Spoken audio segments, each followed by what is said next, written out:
ఈరోజు వేదస్వామిని గ్రహించాను. అంటే వాడు చెప్పే మాట వింటాను నేను. అయ్యో! వీళ్ళు ఎందుకు చెప్తున్నారు? దాని గురించి ఆ పరమార్థం ఏంటి? అంటే భాగవతాన్ని విన్నాను నేను. అందులో నిజమైన పరమార్థం ఒక వెంటు పుల్లని తీసుకొచ్చి ఈ అడవిలో దాన్ని వేణువుగా మార్చాడు ఎవరు? శ్రీకృష్ణ పరమాత్ముడు. సో ఆయన ఏం చెప్పాడని విన్నాను దారిలో, నా బాటలో అడవిలో. ఏం చెప్పాడు శ్రీకృష్ణ పరమాత్ముడు?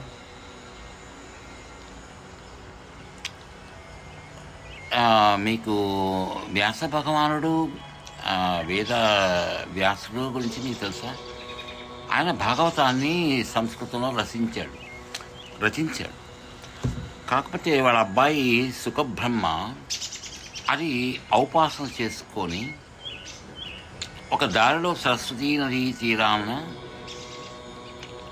అప్సరసులు స్నానం చేస్తుంటే వివస్సులై, అయ్యో లోకం అంతా పరమాత్మగా కనిపిస్తుందా, నీకు ఒక్కటిగా కనిపిస్తుందా అని చెప్పేసి వాళ్ళు కనీసం శరీరానికి వస్త్రం వేసుకోకుండా నమస్కరించారు. ఎవరికి? వ్యాసుడు యొక్క కొడుకు సుఖబ్రహ్మకి. కానీ ఆయన అయ్యా కొడుక పెళ్లి చేసుకో అంటే వాడు పట్టించుకోడు. తర్వాత ఎప్పుడైతే వ్యాసులు వచ్చారో వాళ్ళు వస్త్రాలు ధరించి నమస్కరించారు. కానీ సుఖబ్రహ్మకి వస్త్రాలు లేకుండా నమస్కరించారు. సో భాగవత ప్రవచనంలో ఇది మొదలు. సో నేను ఒక మాట చెప్తున్నాను, వైరాగ్య సంపద మంచిదా లేకపోతే లౌకిక సంపద మంచిదా? మీకు ఎంత అందం ఉన్నా ఏమున్నా కానీ ఈ వైభోగాలు ఇవన్నీ ఈశ్వర సంపదే కదా. సో బేసిక్గా భాగవతం చెప్పేది ఏంటంటే పైలోకాలకు వెళ్ళాలంటే మీకు వైరాగ్య సంపద కావాలి. లౌకిక సంపద ఎందుకు పనికిరాదు, weather your Ambani or anything. So anyways, so నేను విన్న తర్వాత నాకు మైండ్ బ్లోయింగ్ అది. ఎంత మైండ్ బ్లోయింగ్ అంటే అంత మైండ్ బ్లోయింగ్ అది. సో ఓకే, సో పరీక్షిత్ మహారాజు పాండవులు, let me stop this.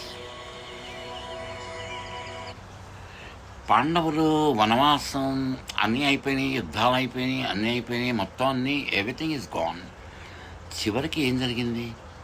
Parikshit మహారాజు కలియుగ వస్తుంది. కలియుగంలో మనుషులకి భాగవతం వింటే కానీ వాళ్ళకి మోక్షం కలగదు. 24 గంటలు లౌకిక విషయాల్లో ఉంటారు. నేను ఎవరికి ఫోన్ చేసినా కానీ తపాళ మోతలు ఈగోలు తప్పితే ఏమీ ఉండదు ఆడ. సో ఓవరాల్గా అవన్నీ కించపరచడం, ఒకళ్ళని కించపరచాల్సిన అవసరం నాకు లేదు. కాకపోతే చెప్తుంది ఏంటంటే మీరు వినుకుంటారా భాగవతాన్ని. సో భాగవత ప్రవచనంలో నేను మొట్టమొదటి విషయం ఏంటంటే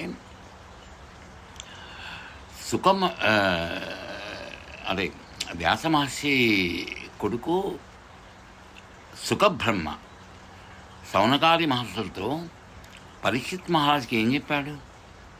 అయ్యా 7 రోజుల్లో నీకు మోక్షాన్ని ఇస్తాను. నువ్వు అడిగావు కదా శపించారని. ఎందుకంటే ఇది ద్వాపరానికి కలియుగానికి సంధి. ఆ టైంలో నేను చెప్తున్నాను. అలాంటప్పుడు నువ్వు అడిగిన ప్రశ్న ఏంటి? నన్ను శపించాడు మహర్షి, 7 రోజుల్లో చనిపోతాను, నాకు 7 రోజుల్లో భాగవతం చెప్పన్నాడు. నేను 10 నిమిషాలు చెప్తున్నాను. భాగవత శ్రవణం అనేది మనకి మోక్షాన్ని ఇచ్చేది. Every chapter is mind blowing. So సాక్షాత్తు కృష్ణ పరమాత్మ, కృష్ణుడు కాదు అంటే కృష్ణ కాదు, కృష్ణుడు. ఆయన చెప్పిన మాటలు ప్రతిదీ మీరు చెవికి రెక్కించి విన్నారనుకోండి, అది మామూలు విషయం కాదు. కొన్ని వేల కోట్ల జన్మలు మీ యొక్క పాపాలు నశించిపోతాయి. సో 7 రోజుల్లో ఏం చెప్పాడు? ఈ భాగవతాన్ని, ఈ ప్రస్తావనని నేను మొదలు పెడతాను. ఎందుకంటే ఇది సామాన్యమైన విషయం కాదు. ఇది విన్నప్పుడు మైండ్ బ్లోయింగ్ ఉంటుంది. అర్థం చేసుకున్న వాళ్ళకి అదొక గత జన్మ స్మృతి ఉండాలి. ఉన్నప్పుడే అర్థమైంది నేను చెప్పే మాట. సో ఆ మహర్షులు 7 రోజుల్లోనే నీకు మోక్షాన్ని ఇచ్చారు. మరి మనం 70 సంవత్సరాలు బతుకుతామో 80 సంవత్సరాలు బతుకుతాం, ఎప్పటికీ ఉంటామో లేదు, మళ్ళీ మళ్ళీ పుడతాం. సో చివరికి ఒక్క మాట చెప్తున్నాను నేను, అసలు వినేవాళ్ళు ఉన్నారా? నా వీడియోలో అసలు వినే జాతి అనేది ఒకటి ఉందా? మీరు అసలు ఏ జాతి? మీరు అసలు ముందు అసలు మీరు ఏ జాతి? మీరు నాకు అర్థం కాదు. మీరు వైష్ణవులా, శైవులా? మీకు చెప్తే అర్థమైద్దా? సంస్కృతం అర్థమైద్దా? తెలుగు అర్థమైద్దా? ఇంగ్లీష్ అర్థమైద్దా? పోనీ బెంగాలీయా లేకపోతే హిందీనా? ఏది అర్థమైతే మాకు అర్థం కానీ అయోమయంలో ఉంటాం మేము. ఎందుకంటే బ్రతికినవి ఆది, సోమ, మంగ, బుధ, గురు, శుక్ర, శని, ఇంతకన్నా లేవు. 8వ రోజు బతికింది ఒకటి నాకు చూపించండి, ఉండదు. ఎప్పుడు చచ్చిపోతాడు? ఈ 7 రోజుల్లోనే చచ్చిపోతాడు. అయ్యా అలా కుదరదండి, నేను దేశాన్నంతటినీ ఏలినవాడిని, లేకపోతే నేను చాలా విద్వాంసుణ్ణి, నేను మహాపండితుణ్ణి, నేను గొప్ప జ్ఞానిని, నేను కూడా అందరిలా. భూమి యందు నువ్వు భావుకుడు అయితే నువ్వు చేయవలసినటువంటి ప్రధాన కర్తవ్యం ఇదే, భాగవతాన్ని తాగేసేయి. అందుకని అంత గొప్ప భాగవతం ఈ భాగవతము. ఇటువంటి భాగవతాన్ని సంస్కృతంలో మహానుభావుడు 12 స్కందములలో ప్రవచనం చేశాడు వ్యాసుడు. చేస్తే మన అదృష్టం ఏమిటో అని తెలుసా అండి? దాన్ని ఆంధ్రీకరించినటువంటి మహానుభావుడు పోతనామాచ్యుడు. పోతన గారంటే నాకు ఎంత ప్రీతో, ఎంత. ఎందుకంటే అమ్మల గన్నయ్యమ్మ, ముగ్గురమ్మల మూలపుటమ్మ, చాలా పెద్దమ్మ, సురానులమ్మ అని చెప్పినవాడు పోతన. అంటే ఇలాంటి పద్యాలు అంటే నేను కంచి కామాక్షిలో చదువుకున్నాను. అంటే కామాక్షి అంటే శక్తిపీఠం, శక్తిపీఠంలో చదువుకున్నాను నేను. అంటే సాక్షాత్తు శక్తిపీఠం దగ్గర నాకు తెలిసేది కాదు. ఆ రోజుల్లో చిన్నప్పుడు ఏదో కలర్ఫుల్ ఓణీలు, లంగాలు వేసుకొని, పట్టు చీరలు, పట్టు లంగాలు వేసుకొని వచ్చేవాళ్ళు. కానీ తర్వాత అమ్మవారి యొక్క శక్తి నాకు అర్థమైంది. అప్పుడు నాకు పట్టుబట్టాను. ఆ బంగారు ప్రధానం లాగి ఈ స్థాయికి నేను వచ్చాను. కానీ ఇలాగా నిజంగా చెప్పాయా గురువుగారు? భక్తో అంటే మీలో ఎవరికన్నా గొప్పవాడిని కాదు ఆ విషయంలో. మీ అందరికీ పోతన గారంటే మహాభక్తి. అయితే పోతన గారిలో మీరు గమనించవలసినటువంటి విషయం ఒకటి ఉంది. మనకి 3 రాజులు ఉన్నారండి. ఒకరు త్యాగరాజు, ఒకరు పోతరాజు, ఒకరు గోపరాజు. వీళ్ళు 3 పేర్లలో రాచరికం ఉంది. వీళ్ళు 3 భగవంతుణ్ణి సేవించారు.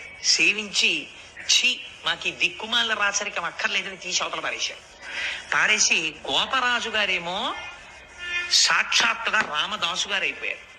త్యాగరాజు గారేమో త్యాగయ్య అయిపోయారు. పోతరాజు గారేమో పోతన్న అయిపోయారు. 3 రాచరికాల్ని తీసి అవతల పారేసి ఈశ్వరుడి పాదముల దగ్గర దాస్యమును అభిలషించారు. అవును, ఈశ్వరుడి పాదాల మధ్య దాస్యం చేసేవాడే నిజమైన రాజు. వెనకాల రాజు చదువుతున్నావు ఇవన్నీ అనవసరం అండి. ఎందుకంటే భాగవతాన్ని మించింది ఈ యొక్క భూలోక ప్రపంచానికి కలియుగంలో మరీ ఒకటి లేదు. దీన్ని మించిన శాస్త్రం లేదు, దీన్ని మించిన పురాణం లేదు. 18 పురాణాలు రచించారు వ్యాస భగవానుడు.